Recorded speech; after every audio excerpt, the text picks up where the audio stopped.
This story is truly wild. Iris Stolzer is the mayor of Herdecker in Germany. Socialist, big lefty, big supporter of mass migration, such a vehement advocate in fact, that she imported an adopted daughter from Mali and an adopted son from Haiti, and that's where her problems began. Despite using the daughter as a virtue signal PR prop for her law firm, this is how things ended up. The newly elected mayor of the western German town of Herdecker was found in her home with multiple life-threatening stab wounds on Tuesday. So what happened? Stolzer's adopted son called the police, claiming that a gang of men had attacked his mother. But when police led the son away from the crime scene in an evidence-preserving bodysuit, a different picture began to emerge. A witness said she was found bleeding out in an armchair in a living room. And after she regained consciousness in the hospital, Stolzer reportedly told police that her own adopted son and daughter had attacked her, subjecting her to hours of grueling torture in the basement of her house, trying to set her on fire using a makeshift flamethrower, and stabbing and slicing her 13 times with kitchen knives. Gruesomely, while the politician was sat in the armchair bleeding out, the son and daughter feverishly scrubbed the house of crime scene evidence. Not being the brightest though, the son left one of the knives in his own backpack and another in his room, as well as bloody clothes worn by the daughter. But it gets even more absurd. Despite a known history of the daughter threatening her own mother with a knife, and despite the utter depravity of what they did to her, German prosecutors responded to the case by refusing to even issue an arrest warrant for the teenagers. So despite lying about what happened, tampering with the evidence, and according to the victim herself, torturing and nearly killing their own mother, the pair seemingly won't face any charges because...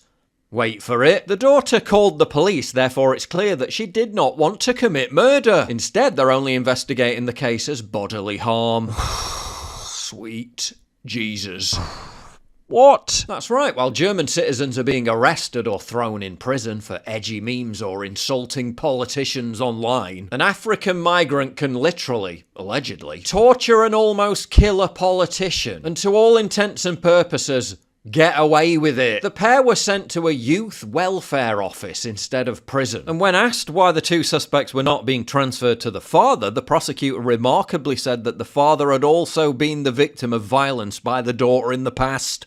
Some kind of theme emerging here. It was also reported that Stolzer called the police the day before the incident, begging for protection from her own daughter who'd threatened her. Zoe had also been reportedly stealing money and jewellery from her mother for years. So let me get this straight. After Stolzer honourably adopted, brought up, cared for, and paraded the pair around as an example of a virtuous commitment to diversity and integration, this is how they repaid her. It's been reported that the teenagers attacked their own mother because they wanted revenge. The horrific irony of what happened to Stolzer is deepened by the fact that as a politician, she's repeatedly campaigned for better community integration efforts when it comes to refugees, and supported a policy platform that proclaimed diversity as a strength, asserting that there was no place for hate towards migrants. She argued that, quote, diverse communities make our town more resilient and innovative, and yet the diverse community that Stolzer sought to establish within her very own household led her to being brutally tortured and nearly killed. I wonder if the sheer horror of the ordeal she endured will change her mind. Yeah, I somehow doubt that. If this whole story isn't a perfect metaphor for the suicidal empathy Europe is currently subjecting itself to,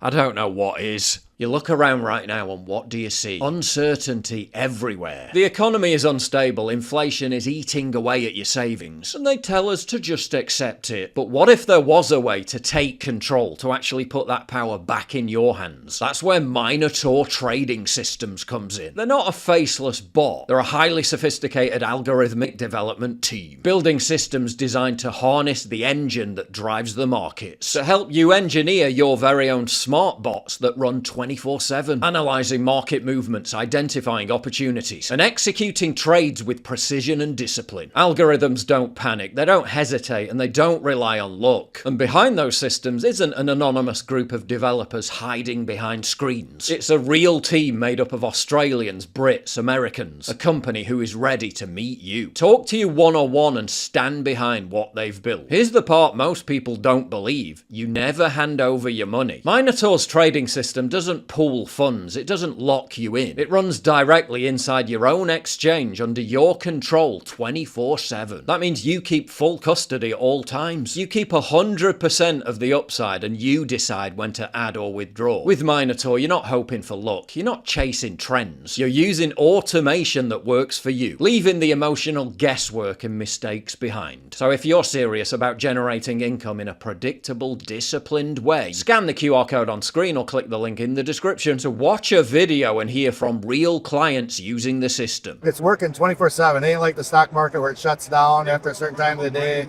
Like this morning I woke up, I looked at my phone, I saw all kinds of alerts, and it's like it's money in my pocket. It's just like bing, bing, bing, bing, and I just love it. Book a free one-on-one consultation call. You literally have nothing to lose. Because while they tell us we're powerless, Minotaur Trading Systems is proof that there are real tools and real people ready to help you take back control. Meanwhile, in the UK, diversity-loving Richard Bacon asserts that the people putting up British flags everywhere are doing so because they're just racists and want to live in an ethno-state. Right now, it's a very sensitive subject. I think right now, if you stick a pole and a Union Jack tomorrow outside your house, I think you're making a statement. And I think that statement is probably that you prefer Britain to be more white. Want Britain to be more white? That's funny because Richard lives in Los Angeles. Okay, well, very diverse city. Fair play to him. Practicing what he preaches. Yeah, very diverse apart from the area in which Richard lives, namely a $4.3 million mansion in the Bird Streets neighbourhood, which has a total black population of 0.2%. Anti-racist in public, ethno-state dweller in private. It's a very sensitive subject. Quite far removed from the people who have to live opposite migrant hotels, where they can enjoy witnessing the bountiful sights of cultural enrichment such as this. Look at that, look at that. That's it. You just got his finger out. And it's on camera. Go on, do it again. Presumably, Richard isn't a big fan of Paris, where an African migrant was caught on video throwing an elderly couple off a train.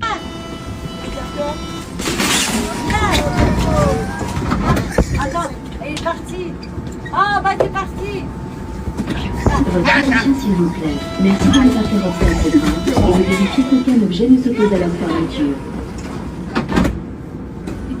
Reportedly, because he didn't want to see white people. Given that around 75% of people living in Paris support left-wing parties, I wonder how they voted. Remember the Reform councillor who bizarrely flapped around and had a near panic attack, thinking she'd said something horrendous by merely announcing that she was born and bred in Falkirk, Scotland. And it's scary as a local resident, somebody who's born and bred here. I shouldn't have said that. Well, yeah. Do you see why this is people sometimes think that Reform are very much against having people here? It just came out.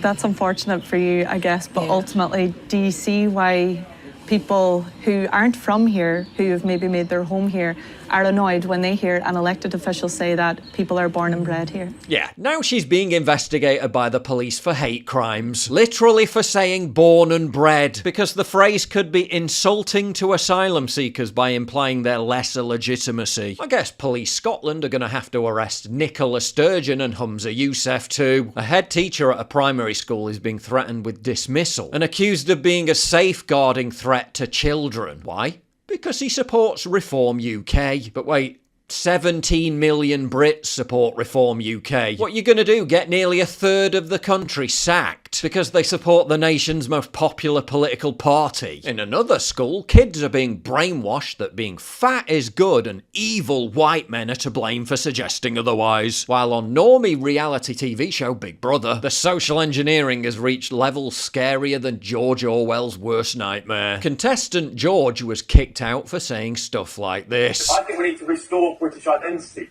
Me, I feel British. I know I'm British and everything else. But if we've got on Pakistani Independence Day in Birmingham, in Manchester, in London, streets were taken up, people waving the Pakistani flag.